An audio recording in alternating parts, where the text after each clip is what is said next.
Assalamualaikum warahmatullahi wabarakatuh. Selamat pagi anak-anakku sayang. Bagaimana kabar kalian hari ini?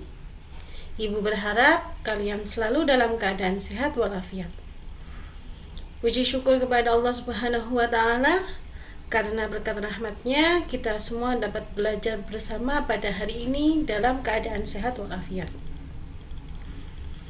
Tak lupa, mari kita panjatkan syukur alhamdulillahirrabbilalamin kepada Allah Subhanahu wa Ta'ala, karena berkat rahmatnya kalian semua bisa naik ke kelas 2.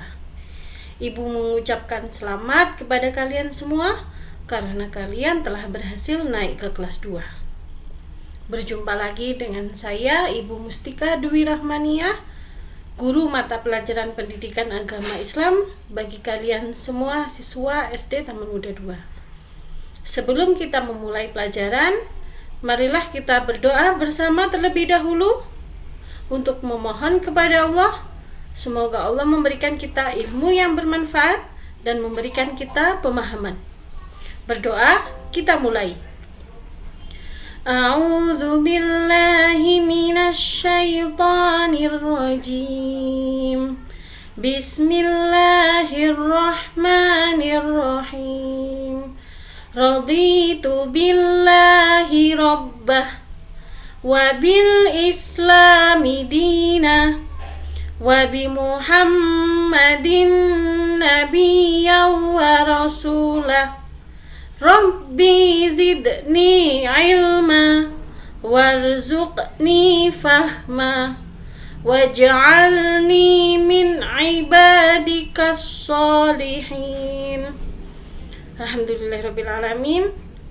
Baik anak-anakku sayang, pada hari ini kita akan belajar mata pelajaran pendidikan agama Islam kelas 2 pembelajaran 1 dengan tema Nabi Muhammad SAW teladanku. Sekarang coba kalian ambil buku paket pendidikan agama Islam dan budi pekerti kelas 2. Dan coba kalian buka halaman 1, pelajaran 1. Nabi Muhammad SAW teladanku. Nabi Muhammad SAW teladan bagi seluruh umat manusia. Kegiatanku. Gambar berikut ini berurutan, berisi tentang pesan kejujuran.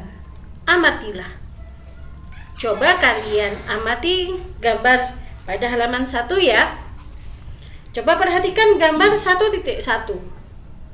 Di sana terdapat anak-anak yang sedang bermain lompat tali di halaman sekolah.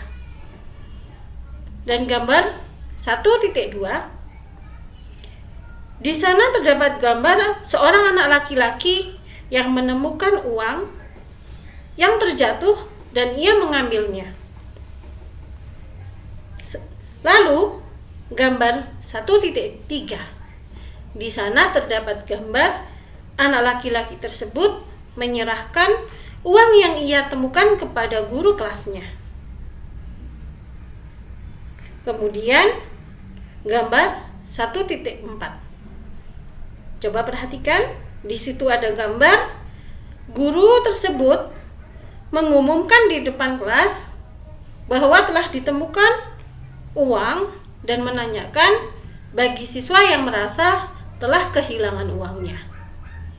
Ini merupakan contoh sikap kejujuran dalam kehidupan sekolah. Sekarang, mari kita buka pada halaman kedua. Di sana terdapat teks bacaan dan ibu akan membacakan untuk kalian. Silahkan kalian simak baik-baik ya. A.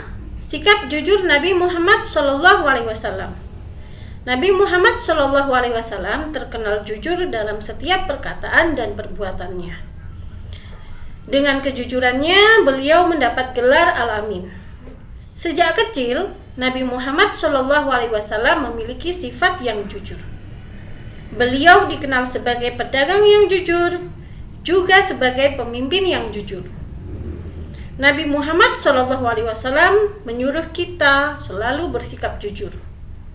Jujur kepada Allah, kepada diri sendiri, kepada orang tua, guru, dan semua orang.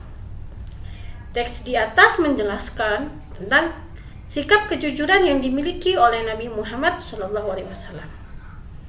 Nabi Muhammad SAW adalah Nabi terakhir yang diutus oleh Allah untuk menyebarkan agama Islam dan menyempurnakan akhlak manusia. Nabi Muhammad SAW adalah seorang Rasulullah. Apa artinya Rasulullah? Rasulullah artinya adalah utusan Allah. Salah satu sifat mulia yang dimiliki oleh Nabi Muhammad SAW adalah beliau memiliki sifat yang jujur. Pada usia remaja, Nabi Muhammad bekerja sebagai seorang pedagang, dan masyarakat mengenal Nabi Muhammad SAW sebagai seorang pedagang yang sangat jujur.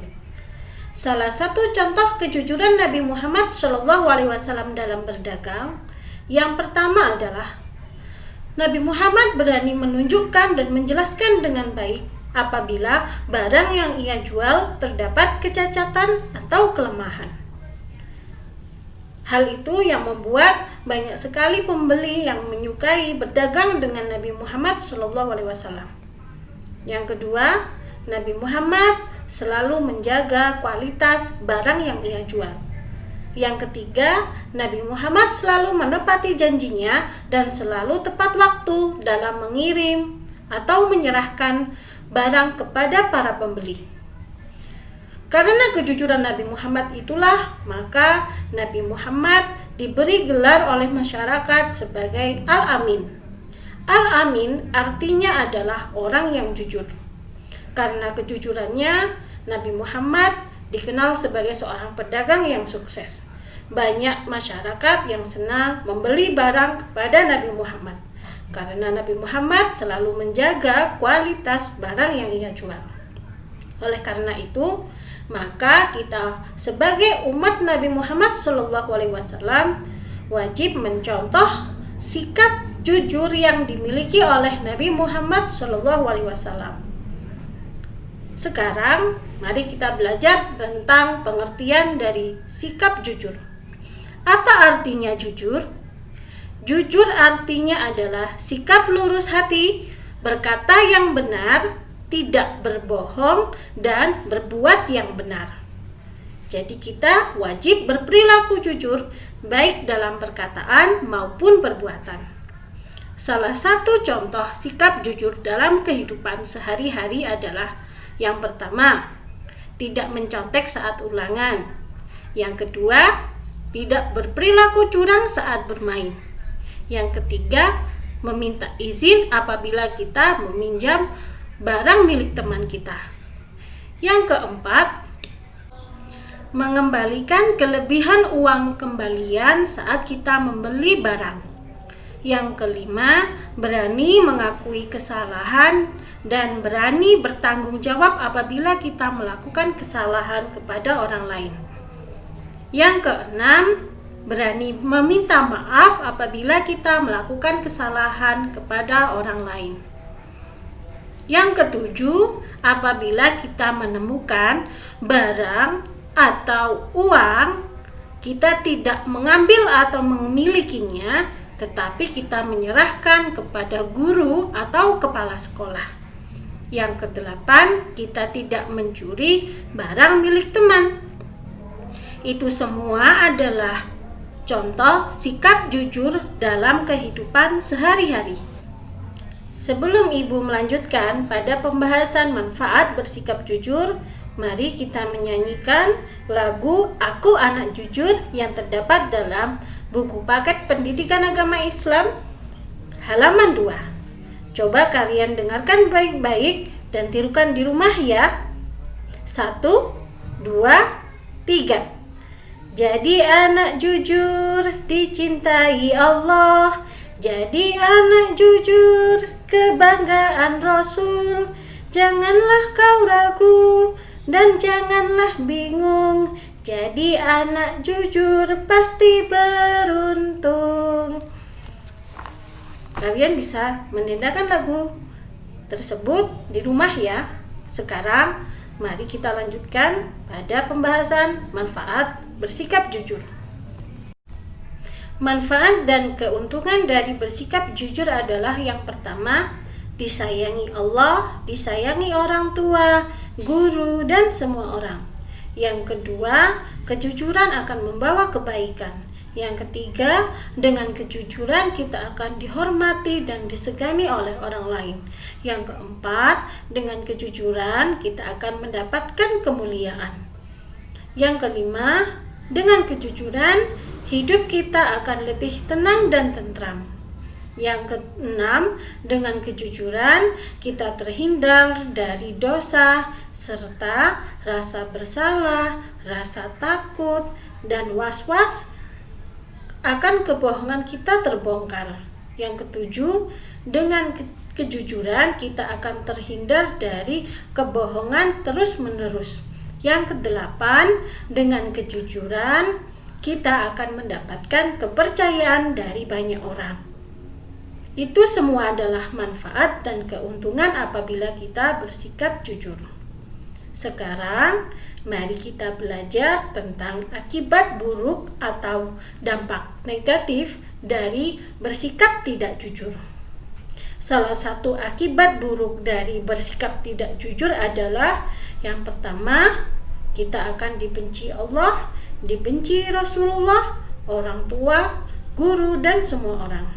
Yang kedua, kita akan mendapatkan dosa dan siksa di neraka.